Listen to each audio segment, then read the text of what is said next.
but it does get easier, because the further you get in the show, the more you're in front of a camera. And I sort of I got the tools to sort of compartmentalize all those sort of nerves of like the camera, just kind of set that aside and just perform, especially when the live shows started to hit, Hey, what's up, man? How are you? Hi, going good. How are you? I'm doing well. I appreciate you doing this. Yeah, man, super exciting. Sweet. Well, my name's Adam, and this is a podcast about you and your journey in music, and we'll talk about the new song you just released. Amazing, dude. Thanks so much, Adam. Appreciate the opportunity to be here. Yeah, man, I'm excited. So first off, talk to me. Where were you born and raised? Yeah, I was born in Dallas, raised in Tyler. So I was in Dallas for probably until I was like 9 or 10. And then my dad got a job as a pastor in Tyler, Texas, which is where he was raised too. We actually moved next door to his like childhood home. Whoa, that's crazy. Yeah. For my parents, especially, it was this big sort of like full circle moment when we moved to Tyler. But yeah, that's where I spent, I guess, my most formative years was in Tyler, Texas. Okay. And the house so it was literally next door to the house he grew up in? Yeah. It was this big, like farm style, like red house that his parents built. And yeah, I remember whenever we were like searching for houses in the Tyler area, we went to this house and my dad had like a little moment where it's like, whoa, I can't believe like this house is still here, Yeah. Who was living in it? Was the person they sold it to, or was it like no owners later? It changed hands. Yeah, it changed hands like a couple times after that, but that's wild. Still, yeah, it was cool to sort of be in the same stomping grounds that my dad was when he was a kid. We lived in the woods, and like he'd tell us stories about like hunting snakes in the backyard and like running around with sticks. Like, yeah, just real Southern Texas backwoods stuff sometimes. Wow. So did you go to the same high school and everything that he went to? Yeah, I did. That's wild. Yeah, it was crazy. And like, we became friends with like my dad's like childhood friends. And it was really this whole sort of, small world moment on like another level, like multi-generational sort of stuff. It was pretty cool. Wow. How far is Tyler, Texas from Dallas? Like in which direction? I'm not 100. Yeah. So it's familiar. Tyler's like about like an hour and a half east of Dallas. Okay. Yeah. Yeah, I have family in Plano. Oh, no way. Yeah. So we used to live in the Plano area, like when I was really young. Yeah. So I've been there a handful of times, but I wasn't sure where Tyler was. Okay, so it's just east a bit. Right on. Yeah. And what about music? How'd you get into music? Oh man, so it's hard for me to pinpoint when it like started, because I'd always been like singing and like somehow interested in music since I was like 2-3 years old. Like it's always sort of been there. But my dad being a pastor and us being involved in the church, it sort of started in that world. And then as I grew up, like went to like middle school and high school and started listening to like actual music, because like we really only listened to like Christian pop, Right, yeah, for like most of my life. And then I got into high school and like middle school, and I started branching out sort of my music taste and really sort of developing my musical palette. And that was also when I started playing guitar, and that was probably the biggest influence. And that was a big moment where I was like, okay, this is something that I want to pursue as a career potentially, was when I first started learning guitar. And that was, I want to say that was like 6th, 7th grade. Okay. Was there something was there something that drew you to guitar, or just had this, kind of ickling? Yeah, man, I think it was just seeing like a bunch of people playing guitar and just thinking, whoa, that looks really cool. Okay. Like there's definitely a bit of a cool factor at first. And then as I started playing and I started like learning songs to play, I you know, I'd see like John Mayer, like Ed Sheeran, especially at the beginning. Mhm. And just seeing how, you know, they were able to write and how everything sort of stemmed from the guitar. Um, I really wanted that. And, you know, I wanted to write songs. And for me, like guitar just seemed like the best place to start, really. Mhm. So you always wanted to write. It sounds like you always wanted to write songs then. That was Yeah, kind of the yeah. idea. I mean, I wrote my first song the day that I picked up the guitar. I Whoa. learned my first 4 chords, and then I wrote, I mean, the song was shit, don't get me wrong. It was really, really bad. But still to But like do it that's how right it away. starts, you know? Yeah. Yeah, yeah. It's just you know, I saw an interview with Ed Sheeran where he sort of described the songwriting process as like unclogging like a pipe, like a water pipe that hasn't been used in years. When you first turn it on, it's just going to be mud, it's going to be gross brown, like, but you have to keep the water running, and then eventually it starts to lighten up, and then eventually you have clear water in there. Mhm. um yeah, so like, yeah, I've been writing, you know, ever since, and it's really been, you know, a great outlet for, you know, for emotions that, you know, it's hard for me to express sometimes. Mhm. Songwriting has always sort of been that thing for me.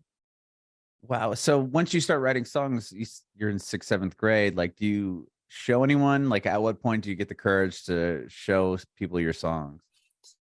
So I started sort of, I guess, pseudo releasing songs. I use this website called Reverb Nation when I was in Okay. high Yeah, school. I remember that website. And yeah, yeah. And the first couple songs, I mean, I didn't start sharing anything until high school, and the songs were still pretty bad back then.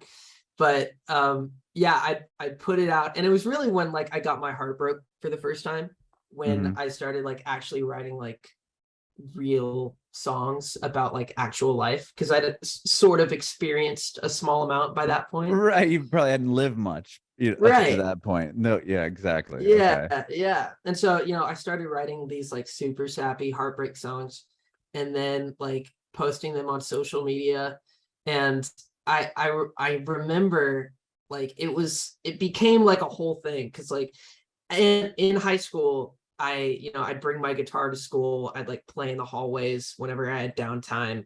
And so people knew like about me and that I wrote music, like my peers. And because I wrote these songs that were very uh immature and very sort of like name droppy stuff, everyone ended up knowing about all of my like Oh, my okay. personal like relationship stuff. But yeah, I mean, that was a weird time for sure, you know, just like putting putting out all these songs that, I mean, not really putting them out, you know, no one really listened outside of like my school or outside my like direct circle. But But you're showing them to the people that are gonna critique it the hardest, right? I mean, I always find that yeah, yeah, interesting that people do high like, yeah, schoolers are brutal, dude. right. Like the people that'll be like, the first show I ever played was like had a school talent show. It's like you're gonna put yourself up in front of all these people that you have to see for the next X amount of Right. years on a daily Yeah. basis. Instead of just playing the coffee shop to 15 people you'll never probably ever see again, you're, Right, right. I really guess going I pretty for much it. just jumped straight into the fire, you know, right off the That's bat. funny. So were you performing out at all? Speaking of that, like, were you doing those talent shows, or did you play local coffee shops? Did you start a band, Yeah. or was it all just kind of you? Oh man, I wish I would have started a band. I never did. I was pretty much solo the whole time. Because you know, in Tyler there weren't that many musicians around, and not as many that like were as young as I am. Like there's a bunch of Mhm. like old school rocker guys like in Tyler, you know. But no, I played out a little bit. You know, I was playing like farmers markets and coffee shops, like did that whole thing. There's this one coffee shop downtown that would put on like tribute shows for, you know, other artists. So like, you know, I did like an Eagles tribute show where, and that was like the first sort of real collaboration that I ever Mhm. saw, like when it comes to live performing. And sort of introduced me one to a lot of new music that I hadn't heard before, and sort of introduced me to sort of like the small artist scene that Tyler does have. Hmm. That's cool. So you were able to kind of meet other people that were within the same like mindset or genre. Yeah, yeah. That's And then cool. there were a couple like there were a couple guys that I went to high school with that ended up, I mean, after a couple of years, they were a lot younger than I was. But they started getting involved in the tribute show stuff too. Like a couple guys like played, the pair of twins played stand-up bass and saxophone. And then I had a buddy that played trumpet, and he was killer. So we ended up like after a couple of years forming kind of a band, but we really Hmm. only played these tribute shows. But no, it was such a fun time, like looking back on sort of those were like my earliest days of sort of real performance and like coming up with, I mean, coming into Idol, like that was where I sort of learned like, okay, how do I make a song my own? Right. I mean, that's the whole thing, right? You Yeah, gotta take massive hits and turn them into your own thing in like the most unkaraoke type way, right? I right. mean, because if you just Yeah, come out and exactly. sing it exactly the same, people are like, oh, okay, whatever. Yeah, But if yeah. you have to own it. Going into that, what like before you auditioned for American Idol, like when you finished high school, did you go to school to pursue music? Like, was this your dream, or was there kind of something else that you were like, oh, well, if this doesn't work out, I'm gonna pursue Mhm. this? Yeah, well, so junior and senior year of high school, I started getting involved in musical theater Okay. because I was a guy that could sing well enough, and there's not that many people, like not many guys in like musical theater in high school. Like Right. Yeah. that's not a common thing really. So yeah, I started getting involved in theater, and I sort of had like a choice to make leaving high school. Like, okay, do I want to like go to Belmont or something Right. Right. and like study like music business or songwriting, or take this musical theater route? And it was pretty much like a coin flip. And I ended up going with musical theater. So I went to Oklahoma City University for a semester studying musical theater and vocal performance, and pretty quickly learned that one, that college just wasn't for me. Like I couldn't really function in that environment, Hmm. and musical theater was not like the move pretty much. Okay. You So just weren't happy yeah, with it, or what did you kind of figure out? I have like a weird sort of love-hate relationship with theater in general. Um, but and at the time it was like I was still trying to figure out who I was like as an artist, because I didn't stop writing, none of that stuff stopped. Right. I was still trying to figure out who I was, but every day I'd learn skills and I'd learn tools to occupy someone else on stage. So it's this weird sort of, idea of self and self-worth, where like in the theater industry, you're a product, you're going to Hmm. auditions and you're just trying to sell yourself to people that really don't care about you at all. So eventually I was sort of posed with like the question of, okay, do I want to pursue this and just try and make that work, and like move to New York, go down the trenches and like try and make it work?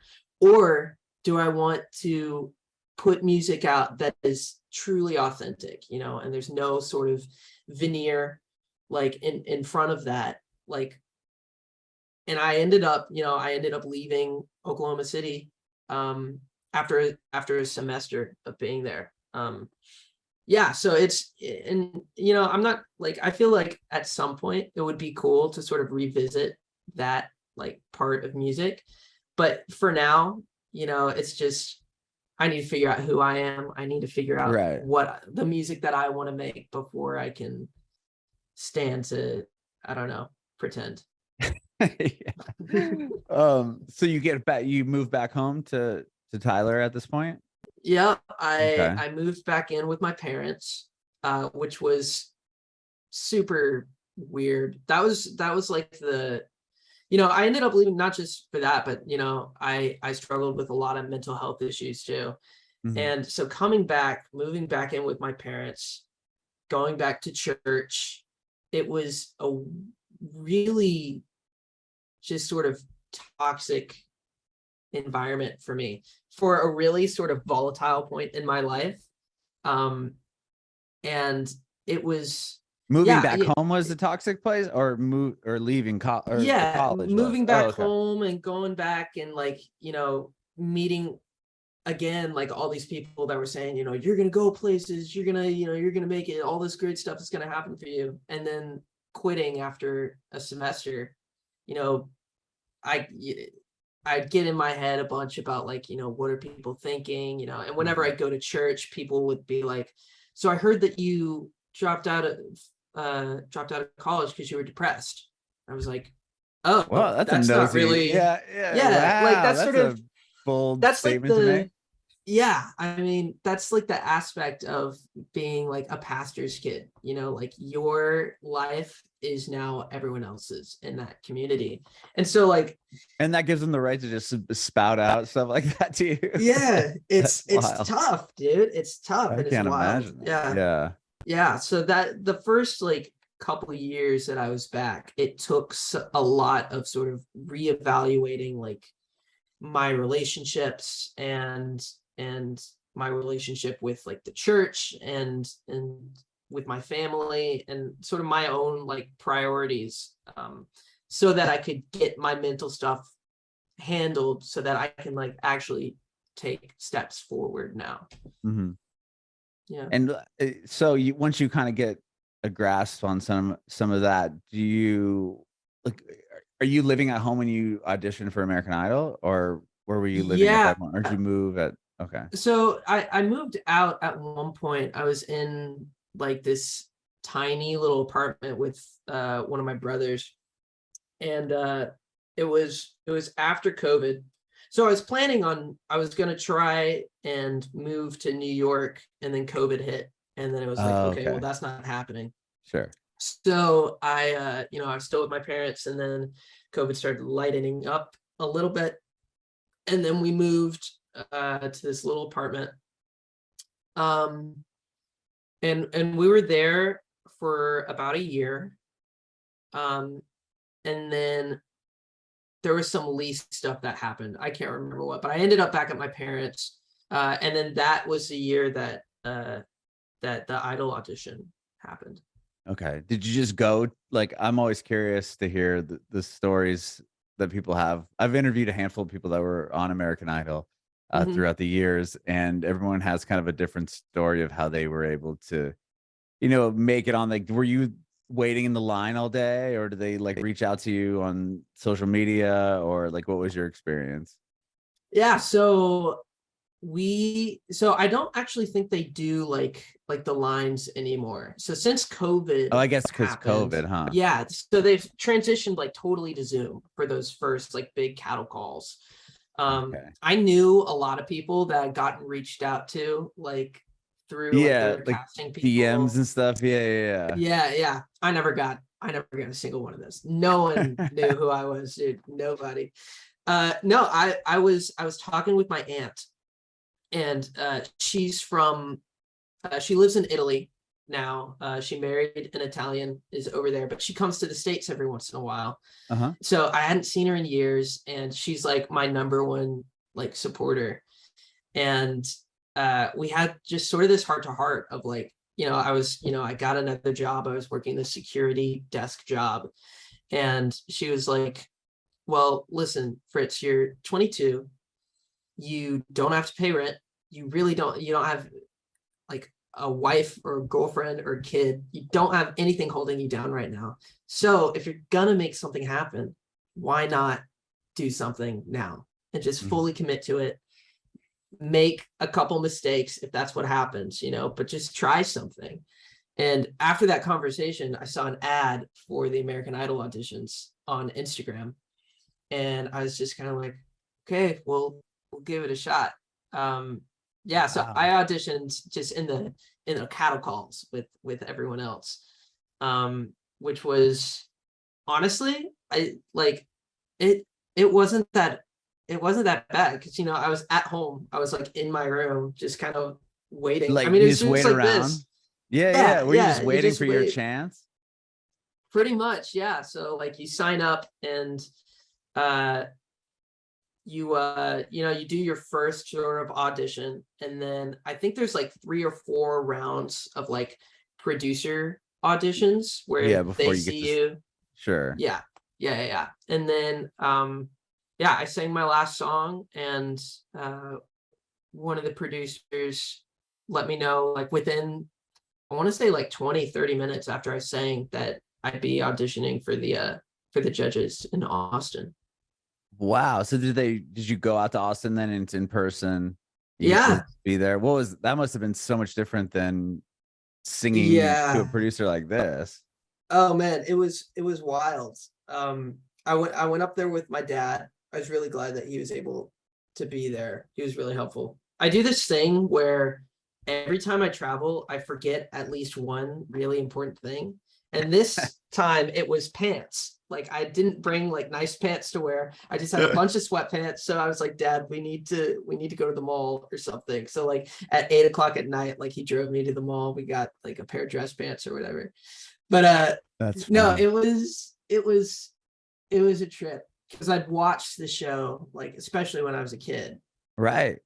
so much, and like to be in those rooms, um and those rooms just being like, I mean, it's just like 60 chairs or something, and everyone's just kind of sitting there waiting. It was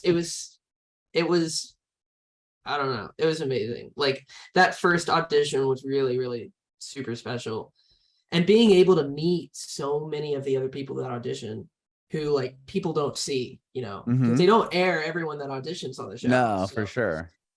man, I made so many friends that, I still keep in touch with just at that first Austin audition. Like there's some amazing musicians, and it sucks that some people like they don't even know like who these people are. They didn't have a chance to see them. But yeah, I mean, it was amazing. Yeah, there's like so many instances where people that have tried out have gone like Tori Kelly's the big one where she Yeah, tried out and didn't make it through and now she's massive. But like yeah. it's interesting. But I love that you were part of like the kind of the cattle call because the two people I can think of are like Katie Turner. She was in the cattle call, went through like got to like Disney World at 5 a.m. and sat around and tried to make it through. And then even David Cook, when I interviewed Yeah. him, he didn't even want to he just showed up to support his brother and he was like, oh, I guess I'll try out since I've been standing here all day. And then he like Right. won the whole thing. Yeah. So it's like it's cool to hear kind of the back story behind that. So like once you sing to them and like you pass through, that must have been such a big moment for you. Yeah. It was super emotional for me. I remember there's a specific moment where, I'd gotten my ticket, and I was going back out to do some sort of interview, or just a little blip of like, I'm going to Hollywood, blah, blah, blah, all that Yeah. stuff.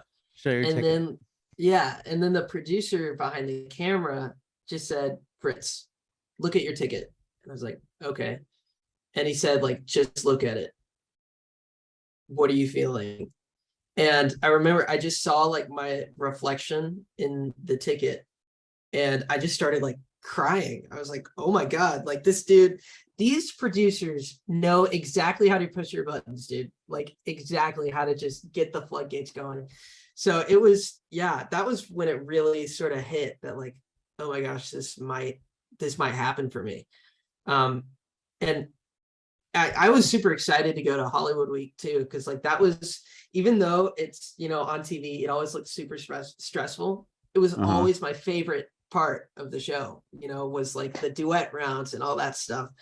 So I was really, really excited to be a part of that. Yeah, and then to advance so far, that's Yeah, so cool. I mean, wow. yeah. It was a trip for sure, Was and it I'm hard so singing like grateful for it. yeah, like I mean doing those I don't want to stay on this much longer, but I'm just curious like doing Yeah. the first performance like when they're like, "All right, your turn, go." And you're, live on TV, Hmm. does that kind of get easier as it goes along? I mean, I would imagine the very first time just being for me, I would have been like deer in headlights. But a lot Yeah, of people, some people just go out and they don't give a shit about the camera. Yeah, I definitely gave a shit about the camera a little too much. That first audition, I was so nervous. But it does get easier, you know, because the further you get in the show, the more you're in front of a camera. And I sort of I got the tools to sort of compartmentalize all those sort of nerves of like the camera, just kind of set that aside and just perform, you know, especially when the live shows started to hit, you know. With I know once you get to a certain point, I don't know if you can even talk about, like, contractually, you've got kind of like a bit of a block, right, when it comes to releasing music and everything, like having your own songs.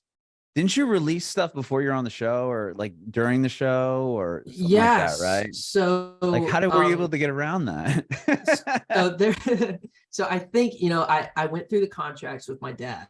Okay. And this might not be right, but I remember I was very intentional. I can't remember exactly when they said, like, while you're on the show, you can't like put out music, because there was like a date, and it might have been like once it was either when the first episode aired or when we got to the studio in LA. Regardless of that, it was like, you know, I just finished Hollywood Week and I was like, I have these songs. I don't have anything like recorded or put out on Spotify anywhere. So when people start seeing me on the show, they're not going to have anything to listen to. Right. I need to get ahead of that, you know? So Brilliant. Whatever that deadline was, I was like, okay, that's now my deadline to put out a project so that I have something for people to listen to. Yeah, you know? To come to, oh, okay, I like Fritz. Let's see what he's done before. Oh, right. Oh, cool. He's got an EP out. Yeah, exactly. Oh, that's brilliant. Yeah, I wasn't sure how that worked, especially because if you win, or not win, but if you are going into it not knowing that you're even going to get selected, then it's like, oh, wow, like, but I have music, and now I'm not going to be able to release any of this because they're going to put me in some binding contract that if I get to a certain point that, you know, whatever happens. But to put it out and kind of figure that out, like that was such a smart move on your end. Dude, I mean, and like while I was on the show, like it hit #1 on the iTunes pop charts, and it was like it was like super successful too. And it was the first thing that I put out, and I, you know, that was one of the smartest decisions that you know I've made. Like when it comes to life stuff, just like putting that EP out. When I did, I'm just like, that's one of those things where I'm like, good job, Fritz. You got ahead of it. You were yeah, right. Exactly. So once the show's finished, is that when you have a chance to start writing again, or like during downtime? You must just be trying to practice and rehearse for these songs like all day, right? Yeah. There really isn't that much downtime. And I actually remember whenever we were like figuring out our singles that we were going to put out while we were on the show, I went in and they were like, okay, Fritz, you're a writer. You write a bunch of songs. Tell me what you got. And I was like, I just put everything out, that all the good songs, like I don't have them anymore. Sorry. So yeah, there's not a lot of time to write at all. Like I wrote a couple. I wrote sort of like half-baked ideas, but yeah, there really wasn't that much time to really dedicate to it, because it's really just focusing on the show. But as soon as the show was over, like the day after the finale, I had my first co-write with Francisco Martin, who was on the show a couple of years ago. And yeah, I have had him on my show before, actually. Oh, really? Yeah. He's one of the people. I was trying to think of who else from American Idol, but yeah, I've had him on. Yeah. So like the day after the finale, I got in a write with him. Sort of started that collaboration journey, because we've written a bunch ever since then. Oh, cool. Had you met him before, or you just knew he was on the show?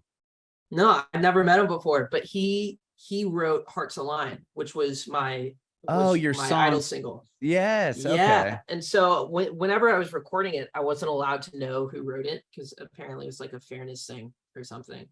But but when you released it, you were allowed to. Yeah. Like after after things were released, like we were told, like Alyssa, who's now my manager, she told me, yeah, Francisco Martin wrote this song. And then we just sort of set up a write, and then set up a couple more. And he's a credit on Caroline as well, Yeah, I saw. Didn't he play drums on the song, right? Yeah, he played drums and he co-wrote. Yeah, it was super. I was super glad that I was able to sort of foster that relationship right after the show. Like that was like as soon as possible, because I wanted to make it a priority of, just getting to work as soon as I possibly can and reaping the benefits from the publicity that the show gave me. Right, So, right. You want to kind of strike while the iron's hot, so to speak. Exactly. Yeah, I talked to him. I've had him on twice. I was trying to remember. It was when he put out Manic was the most recent one. So it was kind of recent, I guess, within the last year. That EP out. Yeah. So I wonder if around what time you were probably working with him. Oh, man. Like, do you remember when you wrote Caroline? Caroline, I want to say was like in August. Okay, then that's probably later. Yeah. Yeah. But that's rad. I mean, that's so cool to finish up the show and then go right to working on a song and then having him kind of be a part of that as well. Well, what was this? Well, tell me about the song, because the song's amazing. I love the little lyric video you put together as well for it. Thank you. Yeah. Caroline, I mean, it's just it's a fun song. Right after, the show and after putting out my first EP, I was like, okay, I have an opportunity now, and I have the resources now to sort of experiment with new sounds. And I'd always loved like the indie rock vibe. Like I've always loved music like that, but I didn't have the tools really to make it. I didn't have an electric guitar, like I just had an acoustic. It's all that I was working with. So, in that first writing trip to LA, I got in the studio. It was me and Drew Pearson and Francisco Martin, and we just started sort of jamming a little bit. And Francisco was getting a bunch of texts from our manager's assistant about like posting on social media and stuff like that. And I think it was actually promo for his Manic EP. So he was like, he was like getting kind of annoyed, and he said like, her name's Carolyn. So he was like, oh, Carolyn. And I thought that he was singing a melody, and I thought he was singing Caroline. And I was like, oh my gosh, dude, that's the song, man. That's it. And we just ended up rolling with it. He didn't tell me that he didn't tell me that. The backstory real behind it about begging him to post on Instagram or whatever it was. Exactly. Yeah, I had no idea until like a week or two afterwards. But yeah, I mean, that's just sort of the nature of it is of songwriting, is chasing just weird ideas like that don't even seem to be ideas in the first place, because you never know what's going to come out. But yeah, I mean, it sort of already started with this fun sort of lighthearted nature as we were making it. And I think the story just sort of followed that sort of vibe. I like to describe it as like a sitcom cold open, like put to music, because it's about like this guy who has a one night stand, and he wakes up the morning after and he can't remember the girl's name, and he's like, oh my god, what am I gonna do? So he takes her to Starbucks or something, takes her to a coffee shop, and gets her to like, tell her name to the barista. And that's when he like learns her name. Remembers. Like, yes, so I remembered it. Like I did it. So like, a super creative storyline to thank you. It is like it totally could be like a Seinfeld episode or something. Right. And like in reality, this narrator is just such an asshole. Like that's such just like a shitty thing to do.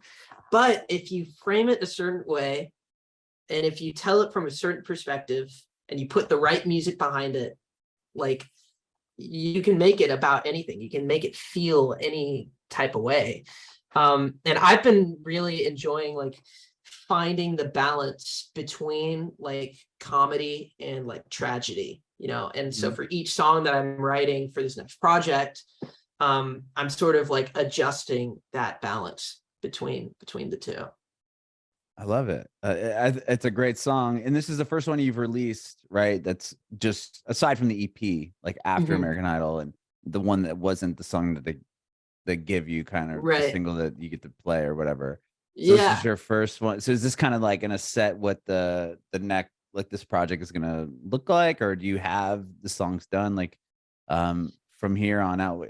Did you just have this one ready to go? Like where are you at when it comes to releasing? So this was the first one that we like we wrote it and it was dope, and then we played it live in Nashville, Oh, and where'd you we were play in like, Nashville? okay. That's where I'm at. Yeah, we played Whiskey Jam. I'm actually in Nashville right now. I just moved here. What? Yeah, dude. That's crazy. We should be Bro, hanging out in person. yeah, we should hang sometime. Do you live in Nashville? Yeah, just moved here with my brothers. So Wow. Well, we'll yeah, talk man. after this. Yeah, for sure. Wow. But no, Okay. yeah, we played Whiskey Jam. And 19 Recordings put on a little night at Whiskey Jam at Winners and Mhm. played Caroline there. And it was like that was truly like, the gates opened. Oh, like this is the song that we need to like chase. And yeah, it's sort of it I think it's gonna set the tone for what this project is gonna look like for sure, and sort of how my writing is developing now. Um I'm really, really, really excited for this next project. And we have a couple releases lined up. The whole thing isn't put together yet, but Mhm. we're sort of taking it step by step, song after song. Yeah. That's exciting. Have you been working here in Nashville, or were you still writing out in LA? I was Or taking trips is to Francisco in both Nashville? places. He's in LA, I think, right? Yeah, Frank is in Yeah. LA. Okay. No, yeah, but I've been taking trips to both, and I sort of knew like I'm either gonna land in LA or Nashville. It was just a matter of what makes the most sense right now. And Mhm. then yeah, Nashville just made a whole lot of sense. I have a bunch of friends here. I I love the songwriting like vibe here, Yeah.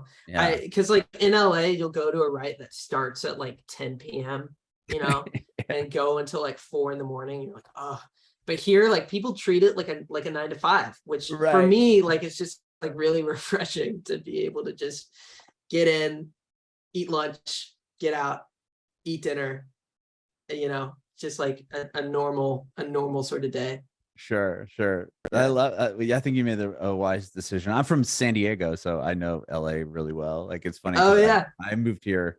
My family and I moved here like a almost 2 years ago now, or like 2 years ago now. So we're new Amazing. to Nashville. We love it, man. We love it here. So that's cool that you're here too. That's awesome. Yeah.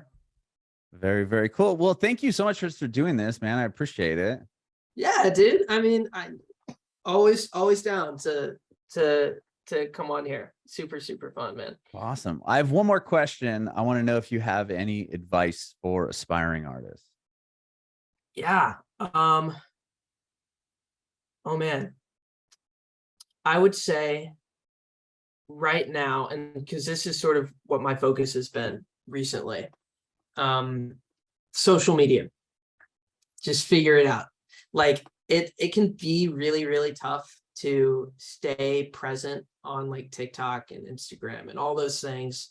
Um, but it really is such a powerful tool, And like, even being on this podcast, like it's, just the ability to have a direct connection with the people that support you is something that the music industry has never seen before. Before the internet, you had to go to live shows in order to like, actually maybe get the chance to meet the artists that you listen to. And now, like, as artists, we have the power to connect with people on a very personal level from halfway across the world. So I think viewing it, like shifting your perspective as an artist on social media. Don't make it a detriment, make it a strength, you know.